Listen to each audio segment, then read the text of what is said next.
And take a deep breath. I'm Reverend Sarah Bowen, and I am a member of the One Spirit first year dean faculty for the Interfaith Seminary program.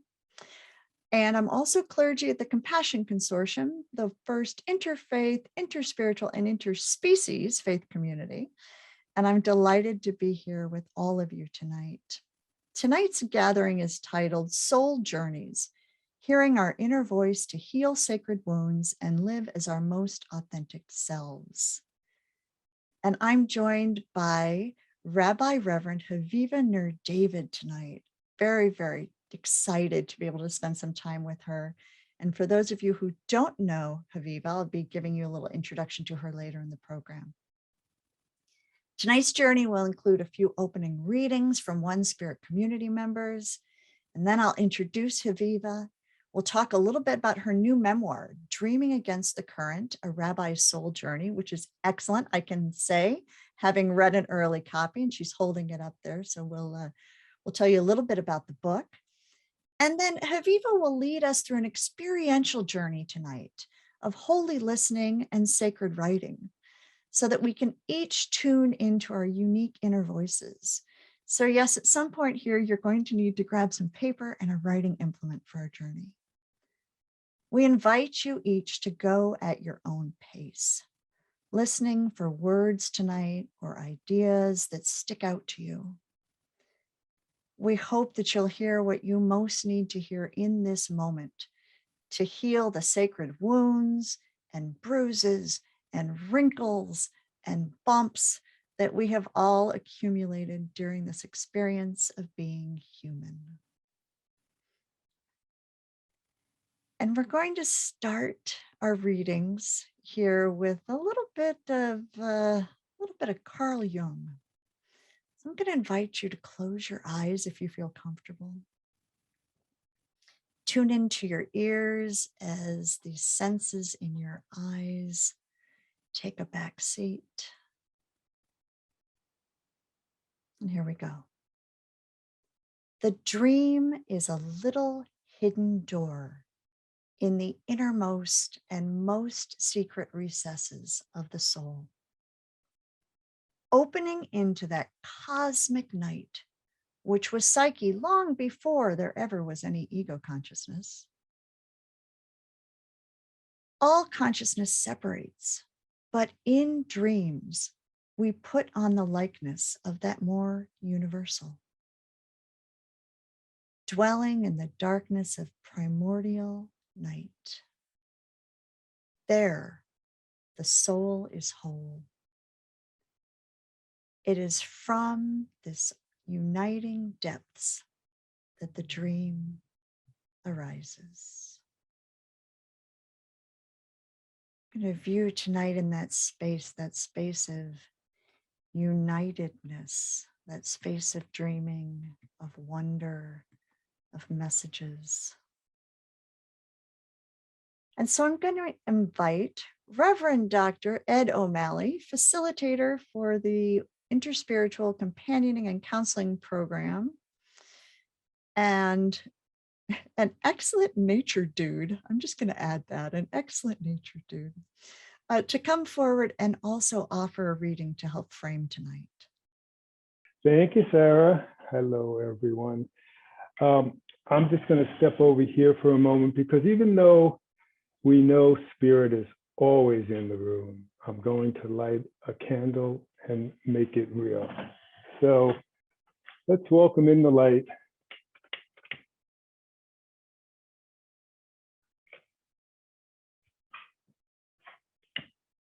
And maybe just a little bit of Palo Santo too.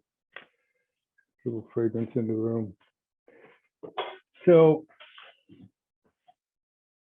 here's this beautiful reading that Haviva has chosen for the occasion, which fits right in with the Carl Jung piece. We think with images, but we seek God exclusively in words. Have we lost something vital? In dreams, I feel I've rediscovered the roots of a natural religion. That door has been closed for a long time, but it can be reopened. This dream practice has no fixed ceremonies, no creeds or beliefs, just dreaming and waking and learning what is in the heart. I'd rather have the simplest experience of the soul than all the words surrounding it. To my thinking now, religious beliefs without experiences of soul are like a house without a foundation. And this is by Roger Kamenetz, The History of Last Night's Dream.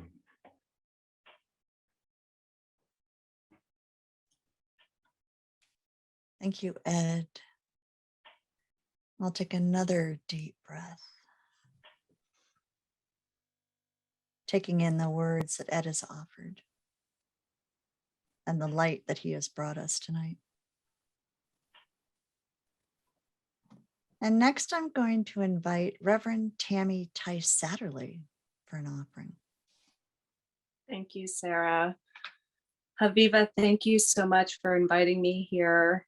Haviva and I have been friends for a long time, spending time in the spiritual counseling program with Ed and meeting soul in nature, and training together to become dreamwork practitioners.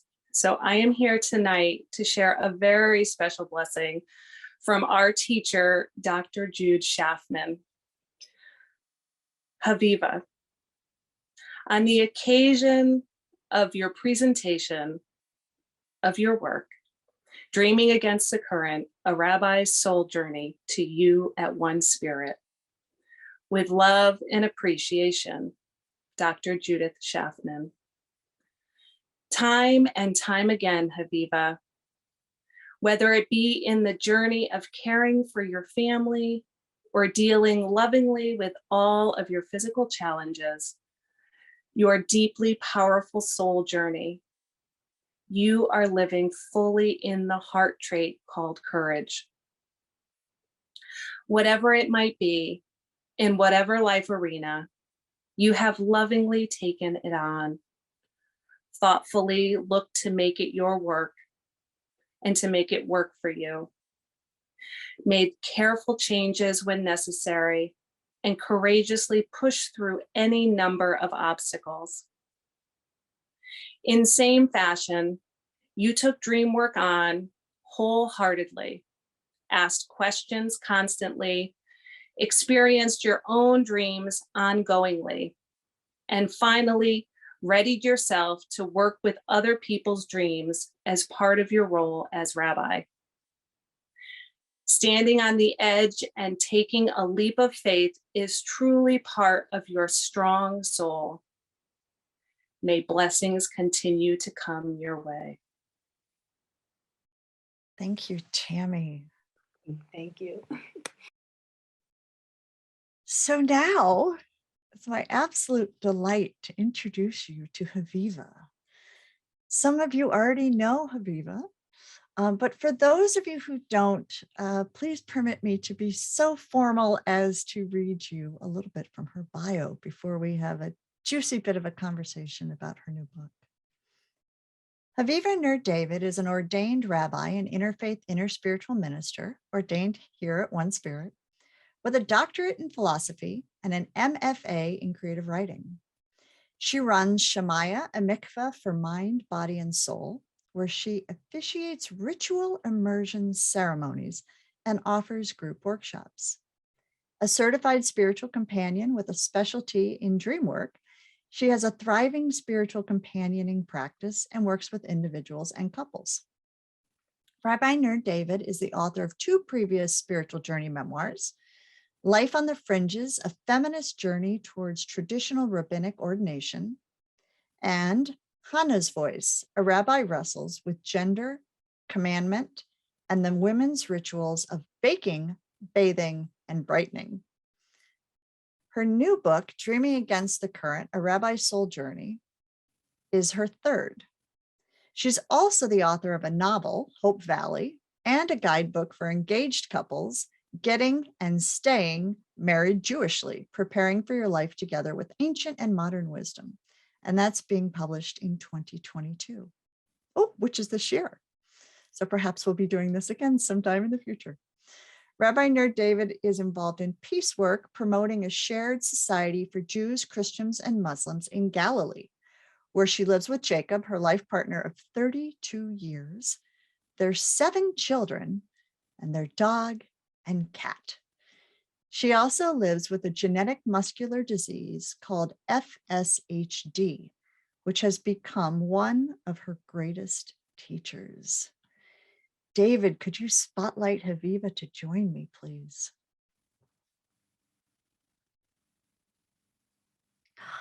Hi, Haviva.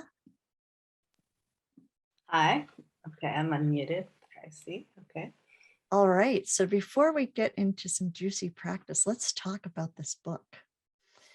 So the first question, or I guess statement I have for you is, can you tell us a little bit about your soul's journey?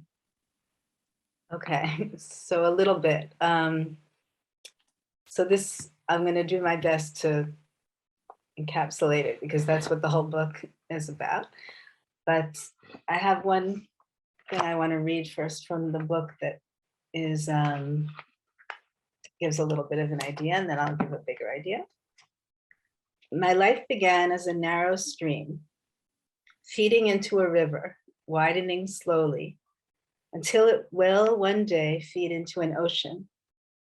I don't know when that will be, nor what that ocean will look like, but I am certain there will be rapids as well as meandering currents, rocks as well as clear paths, cold as well as warm waters, all moving in one direction and opening slowly but steadily along the way, until one day all flows into the one vast ocean that is the one. So I'm reading that, first of all, because I'm a water person, and if you do read the book, you'll see I have a lot of water dreams. One of them I'm going to read soon. But I think when I think about my life's journey, I think of it as a slow expansion. So I was raised in an Orthodox Jewish home with a lot of rules and ideas of how you're supposed to act and behave and think and dress and eat and everything. But I think I was also born with a free spirit and a Universalist soul. And it took me like 50 years to own that.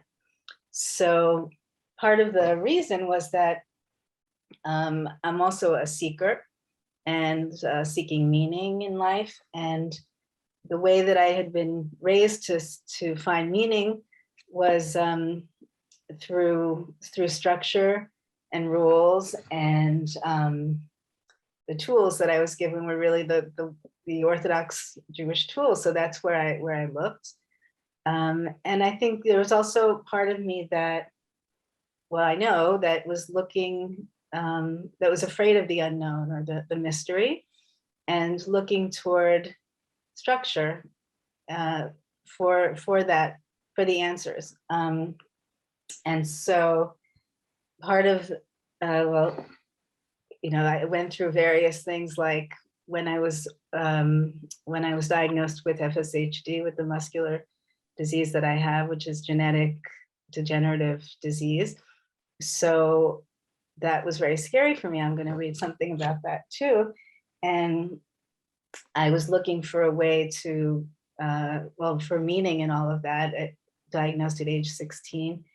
And for some kind of way to control the uncontrollable. So there's this theme of wanting to control the uncontrollable, wanting to know the unknowable, wanting to find meaning when, you know, perhaps there isn't meaning. I don't know. So that was all a big part of my journey.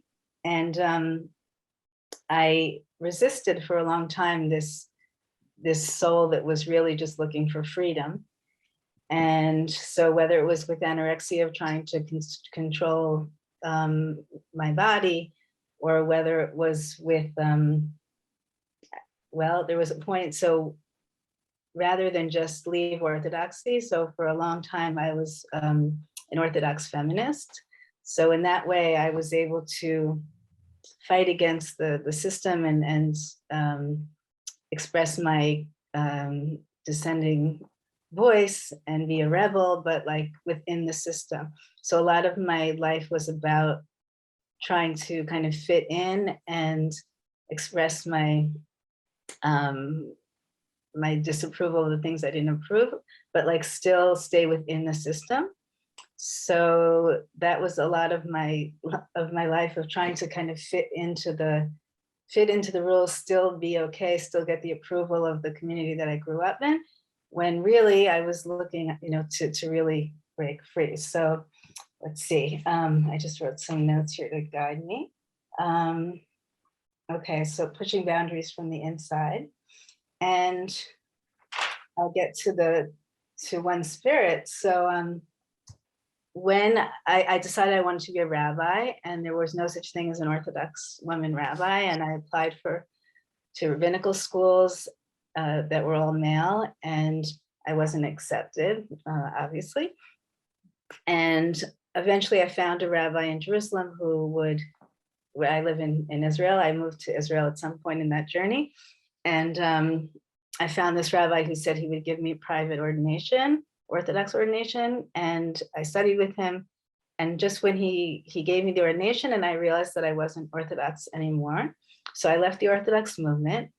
And, that was really a decision based on, I realized that I couldn't compromise my progressive values in order to fit in. So that was already a step forward.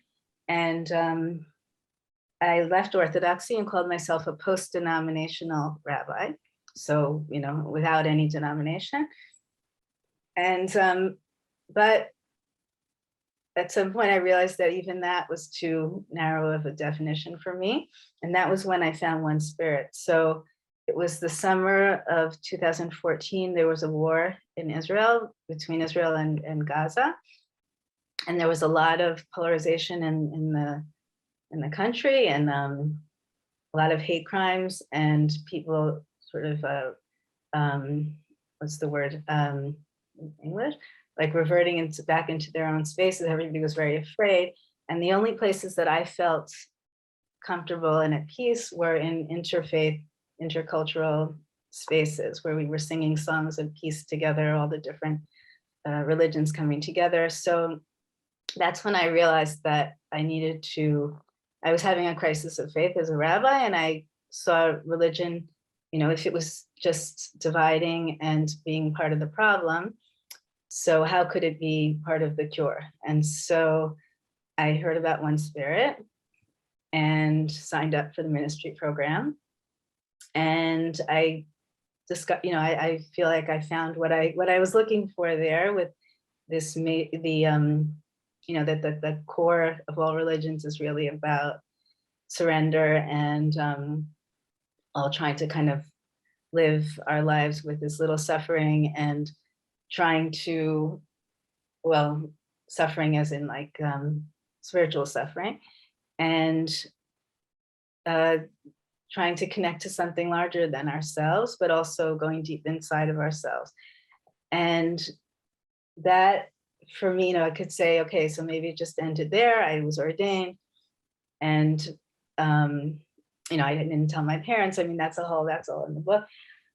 But even then, I felt like it was too narrow for me, and that I found myself still resisting structures, still resisting religious practice. So one example I talk about a lot in the book is Sabbath observance. So I had never been driving on the Sabbath before, and so I found myself wanting to drive on the Sabbath, all different things like that. And I was just resisting religious practice. And so I realized that I needed to go deeper and try to understand what was going on inside of me, that I needed to do this. And I decided to sign up for the ISC program. Now it's ISCC, is that correct? Yes. Yep. Okay. And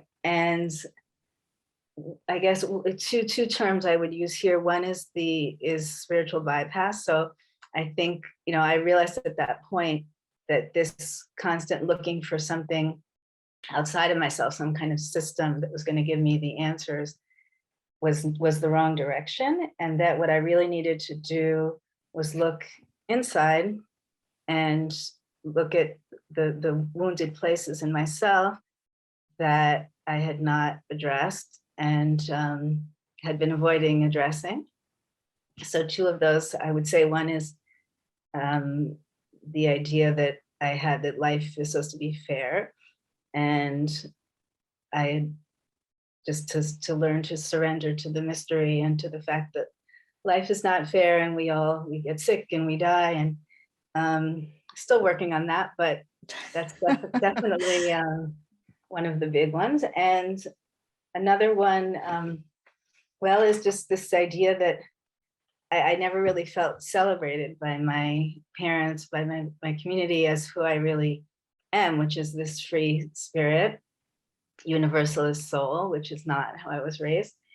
And to just learn to embrace that and to not need the approval, because you know, if I celebrate myself, and if I feel that God is celebrating me, you know, that should be enough. So let's see if I forgot anything, but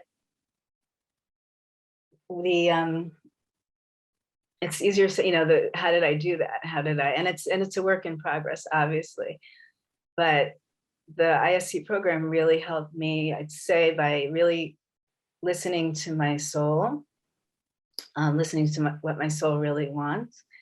And some of the modalities that I learned that were especially helpful were the dream work and the meeting your soul and nature work, and inner child work is another one.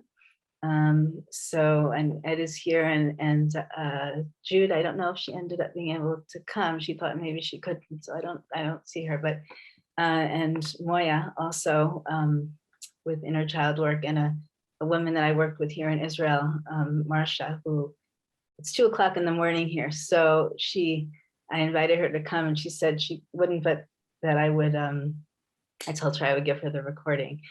So is that a good? Yeah, that's a great start. And we've piqued some folks' interest, if they want to know more, to read your whole journey for sure in the book. I know you just mentioned a couple of modalities, and you're going to share some of those with us in just a minute. The inner child and nature soul work, dream work. What are you hoping that folks who read your book will take away from it? Okay. So a big and important thing for me about this book is to emphasize that it's not about following the journey that I followed, so that this is what I discovered for myself, but it's not a book saying, oh, you all need to just let go of religious practice, or, you know, or find your free spirit. You know, some people it's the opposite. And I find that, you know, now I work as a spiritual companion now, and I have a practice, and I work with all kinds of people. Some of them are going in the opposite direction. You know, some people are looking to connect more to their roots, their traditional roots, or religion that they were raised in, or some of them are converting to a different religion and becoming more practicing, and it's all about just holding space for the person where they're at. And that's what this book is. It's just an example of how this kind of work can be so transformative. And it's a story, it's my story, which is, like, you know, I think, you know, engaging and all of that, but it's not about following my path. So that's an important message. And the message really being of listen to your soul, follow your own path so you can live authentically. Don't wait for other people's approval. Those are some of the things that I learned that I think are actually universal messages. And, you know, you have this one life to live, and just live it fully and embrace who you really are. Thank you.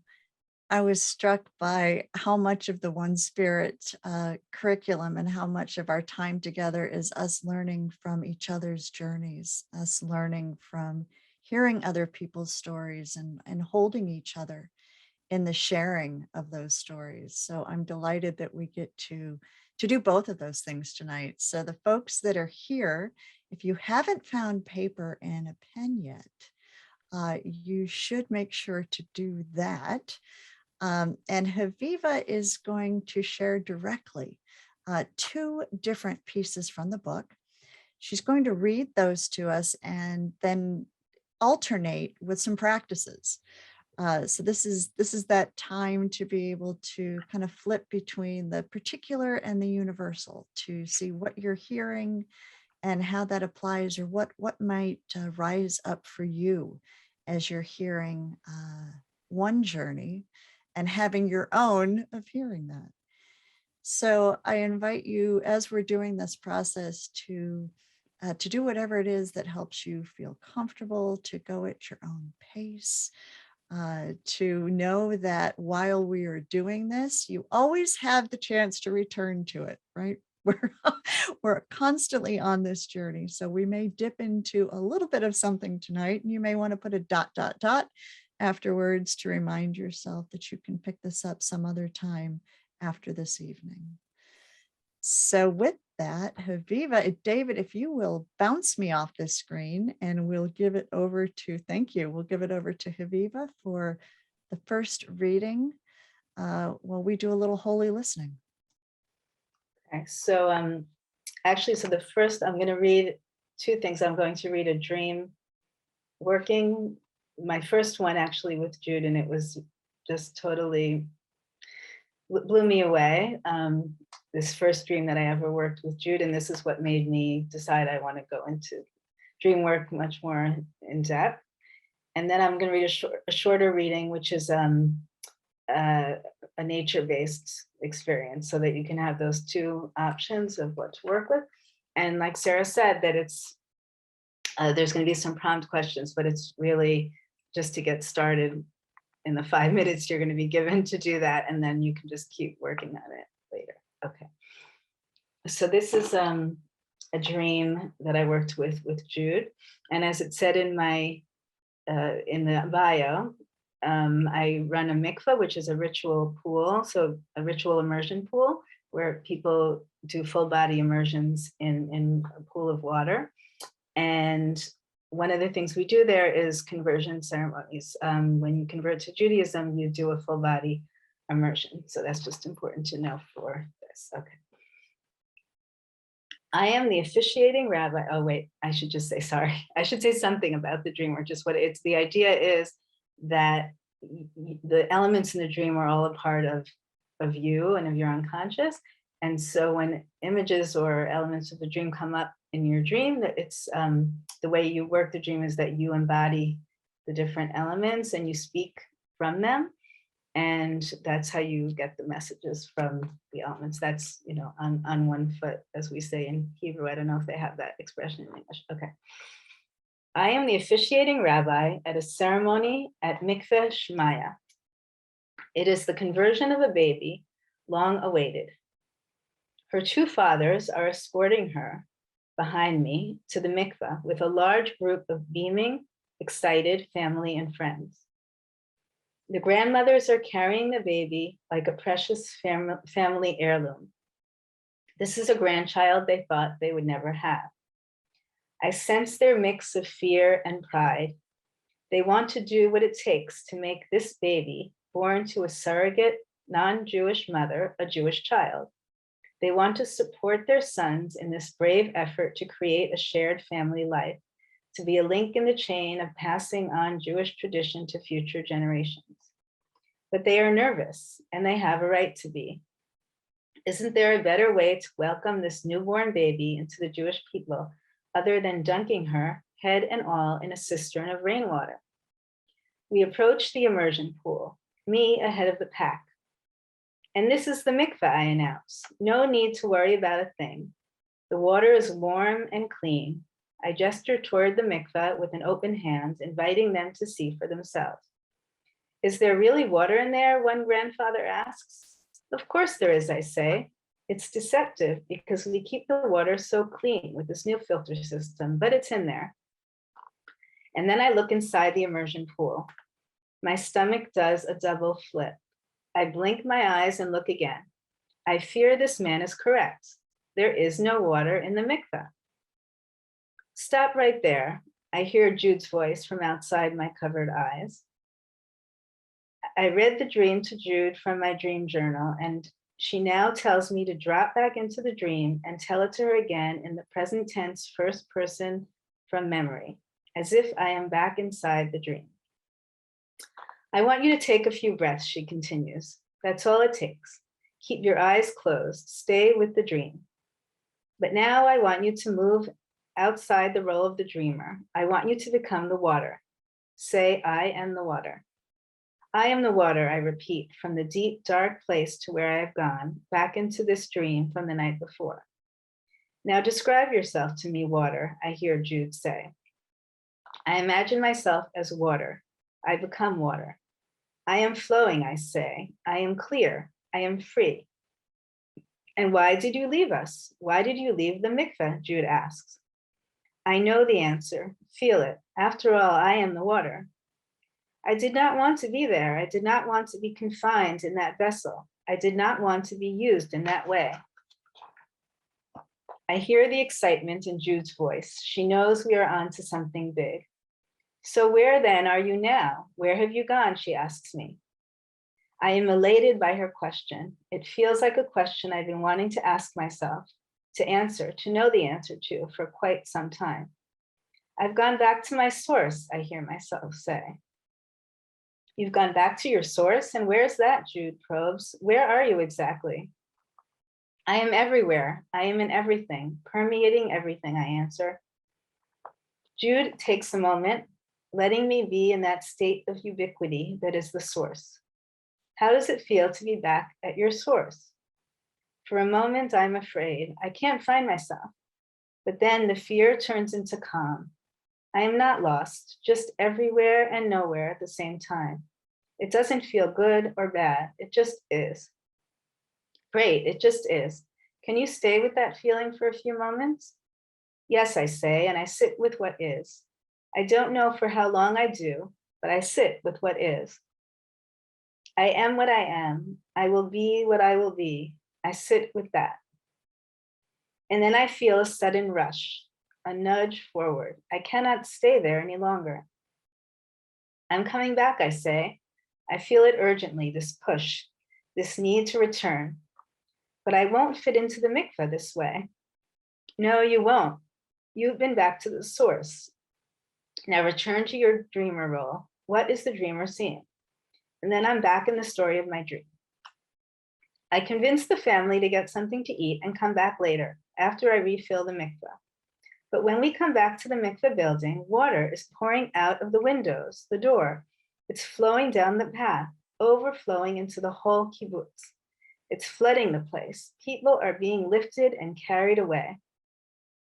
Are they drowning? Are they alarmed? Jude asks. I don't think so. Now I want you to be one of those people. I am the baby who came to be converted, I say, knowing that this baby, like all of the elements of my dream, is part of my unconscious. But now I am being uplifted in a different way. People thought they were making me Jewish, but it seems that is not what's happening here. Something more expansive is happening. How does it feel? I hear Jude ask me. I'm not sure, I answer. I shift in my chair, try to get some clarity. I don't know where I'm going, but I think I feel fine to be in that place of not knowing. I feel buoyed. I feel safe. I am floating, not drowning. Can you stay with that feeling of floating with destination unknown without anxiety or fear? I think I can, I say, and I let myself float to wherever the water wants to take me. When an unsettled feeling starts to creep up on me, I push it away, as if it has come to the wrong place, as if it does not belong here in my dream. I hear Jude's voice again from far away. I'm not sure how much time has passed. And now I want you to be the water again. Say, I am the water. I am the water, I say. Water, why did you come back? Jude asks. I take a deep breath, drop further down into embodying the water in my dream. I had to. I couldn't stay at my source. I needed to come back, to be felt, to be seen, to do what I was meant to do here, but not confined to the mikveh. I couldn't make myself fit into that container anymore. I am so much larger than that, so much vaster, so much more free-flowing. I need more room. That's the dream part. Okay. Now I'm going to read a shorter thing that is a shorter excerpt that is nature based, and the idea here, and Ed is here so you can correct me, but okay, if don't. I see this as it's connected to the dream work for me too, is this idea that, you know, it's the way that images can come up in your dreams. If you look around you, also the things that you notice that jump out at you in the natural world are also in some ways, they're a part of your unconscious as well, I think. Ed, is that all right? Yeah. And just also when certain things are showing up, certain, you know, what does that mean? They're showing up in your life, natural elements, but it's also that you're noticing them too. So, okay. Another Shabbat morning, I arrived at the beach at 8 a.m., surprised to see scores of jellyfish spread out on the sand down the length of the shoreline. They had been washed ashore. They lay there like beached whales, unable to move without the water to carry them. But they did not look in distress, and they did not look like they were drying up. They were at the section of the shoreline where the water washed up every few minutes, rehydrating them. My guess was when the tide rose later in the day, they would wash back out to sea. They had come for a visit. This was not a suicide mission or a natural disaster. They had merely come to say hello, to bring me their message. I was curious to discover what it would be. I took off my shoes, despite my instability without my dictuses, which are they help me walk, and hobbled toward the jellyfish, walking sticks in my hands, at least providing some support. I dared not touch the creatures, as they secrete a poison that has the effect of a sting. But I leaned in close, examining my morning visitors. They were translucent blobs. I saw right into their insides. These creatures had nothing to hide. What was inside was outside too. Jellyfish are made up 98% of water. They are as close to being water as a creature can be. It's hard to even see them when they're in the water. Yet they are not completely water. They still retain something that distinguishes them from it. Jellyfish have a muscle to help them maneuver their way, but they have no fins to push or steer. Yet while one might think they are at the complete mercy of the waves, they do sometimes swim against the current. Jellyfish also do not have a brain. They're all sense and instinct. They feel their way through life. Trust in water, they were telling me. Trust in the wisdom of the waves and let them carry you. You too are water. Trust in water, inside and out. Trust in yourself enough to let your outsides match your insides. Trust in your own inner wisdom, even when it tells you to swim against the current. Trust in the wisdom of water, yours and that of the universe. They are one. Okay, so that's that. Go ahead. Great. Okay. So next, we're going to invite you, each of you, into a dream. So if you grab your journal, your paper, your pen, your pencil, whatever is going to assist you with this, take a minute to do that. Take a couple deep breaths, adjusting from hearing into your own mind. And David, if you'll bring up Haviva's prompt on screen, Haviva will kick us off. Okay, so obviously you're not going to have a lot of time to really do this, but I want you to get the feeling for it, which is to choose, if you have a dream that you remember from recently or from a long time ago that's just a strong dream in your memory, choose one element from the dream. Or if there's some element of nature that's been coming up for you, or you have a spirit animal or something like that. So take that and just start to ask or answer these questions from the element, the way that you experienced from the reading. So you could really just choose one question for now and answer it. And you can also describe the element itself.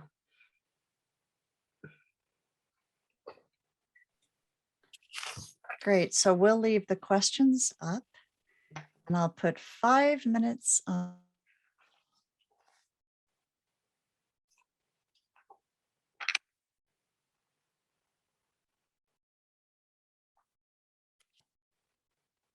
Save them for continued work.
Okay, so about 20 more seconds to finish your thought.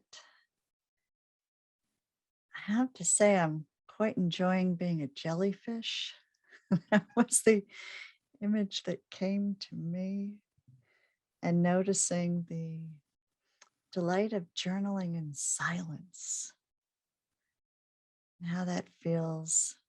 Hearing the waves crashing over here, whatever you were hearing or you were seeing, what you were writing, I invite you to put a ... at the end, to be continued. And if you feel like swiping the questions from the chat, or this will of course be on YouTube, so you can come back to this moment. If you'd like to continue with any other questions about what you like about being that image, what you dislike, a fear about being that. I didn't even get to my fear of being a jellyfish, but I suppose I've got a long weekend ahead of me. And I'm going to invite Haviva back up to do our second reading, and then invite us into a different kind of prompt for the second experience.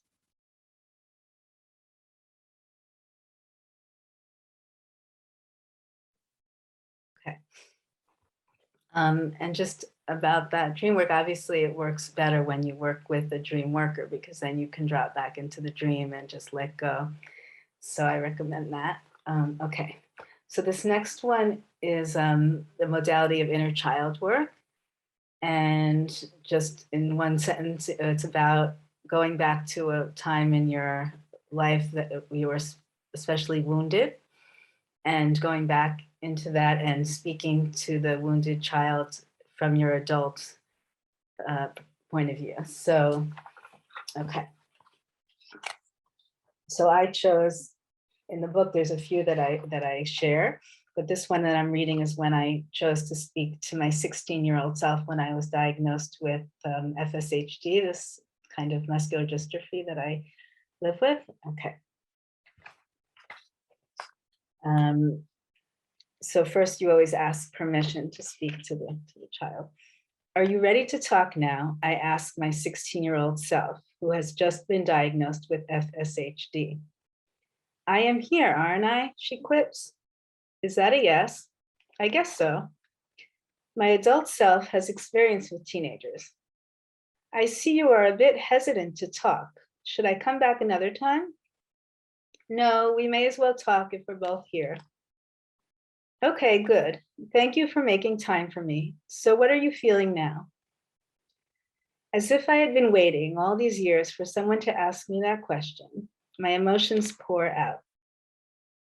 I am scared and confused, robbed of my childhood. I suddenly feel different from everyone else. Or maybe it's more like I always felt different, but now it's confirmed. Now I know why. In what way are you different? I look different. I feel different, and I don't know what kind of future I will have. I feel an urgency to do it all before it's too late. I have so much I want to accomplish. Will I be able to do all I wanted to do with my life? Will I fulfill my dreams? Yes, you will. It might be challenging, but you will. Don't worry. I'm your adult self. I can tell you that you will. What else is upsetting you? I feel disappointed, let down. I'm angry. At whom? My adult self asks my teenage self. At life, I guess. At God. That's only natural. You've received shocking news. Your life suddenly looks totally different than it did yesterday. Yes, everything is uncertain now. I feel helpless too, out of control.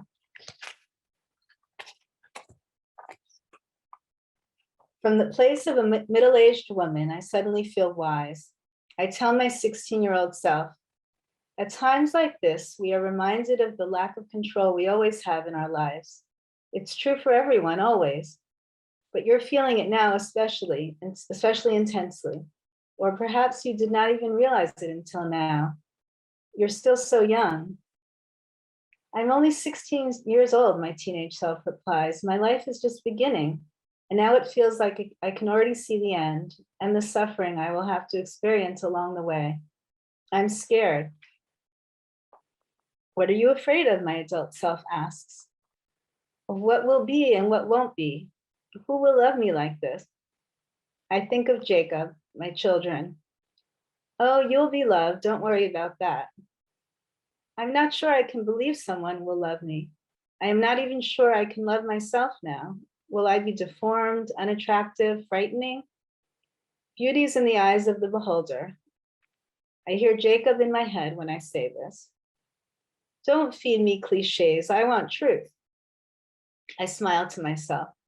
That is the truth. Your beauty will be appreciated by those who will recognize it. Trust me on that one.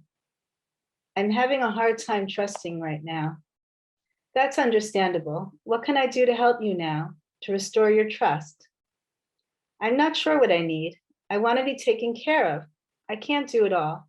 I want someone to tell me I don't have to do it all. I want special treatment because I'm sick. Let me be sick. But at the same time, I don't want to be different. I don't want people to treat me differently. I'm not sure what I want, what I need right now. That's fine. You don't have to know. Maybe I just want to cry. Life is cruel. I want to be able to say that. Life is cruel.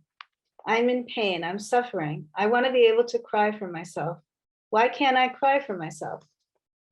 You can. You're allowed to cry. Go ahead, cry. I'm here. You can cry on me. I too have suffered. We all suffer. It's part of life. You're not alone. Just do your best. That's all you can do. So I'll cry, and then what? What good will that do? When you finish crying, I'll take your hand and we'll face this together. We'll do our best with the canvas we were given to draw our unique life story. There'll be challenges along the way, but it will be a beautiful life, not without suffering, but rich and meaningful, and you'll give to the world all your unique gifts, even with this illness. In some ways, even because of this illness. You can trust me, you'll see. I'll take care of you. You will? Yes, I will. But for now, just cry. Feel your pain. It's real and it's true, and it's not shameful. I'll always love you, even with your pain, and even with your degenerating body. You're as beautiful and unique as your life promises to be. So just cry, my child, and let me hold you, and trust yourself to me fully. Let go into my embrace. And then the tears of 32 years are finally released.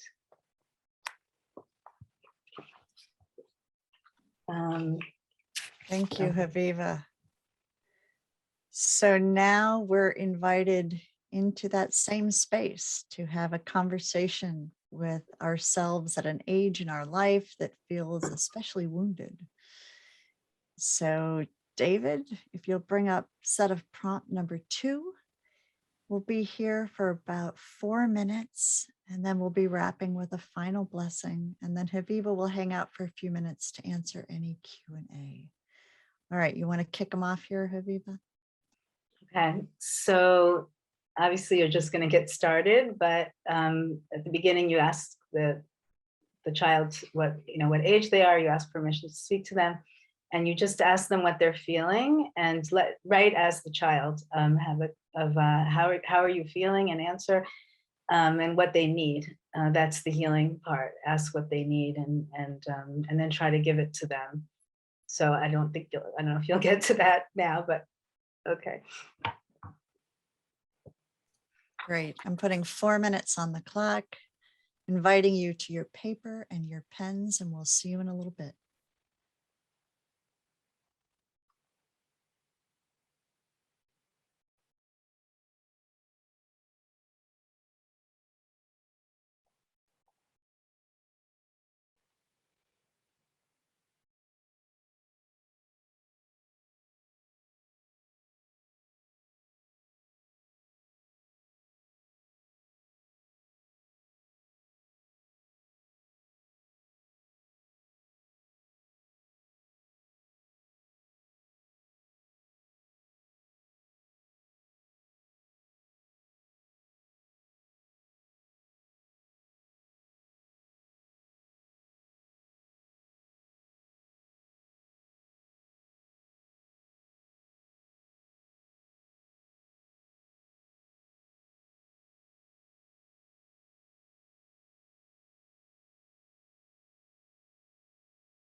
So I invite you to finish the thought that you have. You know, my inner 16-year-old is quite loquacious and has a heck of a lot to say. If your inner child, inner teen, inner adult does as well, put a ... reminding yourself you can continue to this. I'm also reminded that Reverend Diane always tells us, blessed are the brief. We've certainly been doing that in practice here tonight. So to wrap up, Haviva is going to offer a final blessing. And I'm also wondering if, David, if we could bring Ed OMalley back up on screen so that he can take care of the light, which he so generously lit at the beginning of our evening. I want to thank you all for coming tonight, for witnessing and sharing in the joy and celebration of Haviva's journey.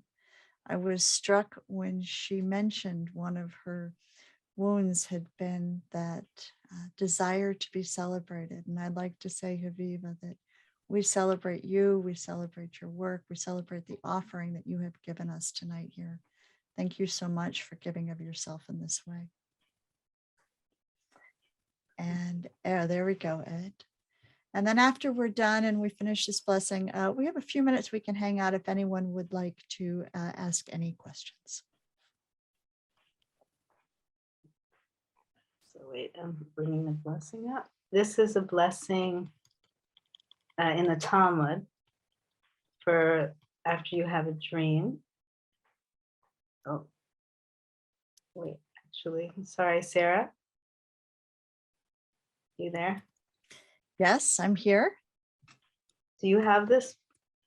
Oh, okay, I got it. Okay. You got it? All right, here we go. Okay. So it's a blessing in the Talmud for after having a dream. Okay, and I translated it. O divine dream source, I am yours and my dreams are yours. I dreamt a dream and I do not know its message. Whether it was a dream I dreamt about myself, or whether it was a dream my friends dreamt about me, or whether it was a dream that I dreamt about others. If the message is useful, endow my dreams with strength and power, like the dreams of Joseph. And if they evoke healing, let them bring that necessary healing. As Moses turned the bitter waters to sweet and healed his sister Miriam from leprosy, as Chizkiyahu was healed from illness, and as Elisha healed the waters of Jericho, as the curse of Balaam became a blessing, thus may all of my dreams become blessings. Amen. Ashe, Aho.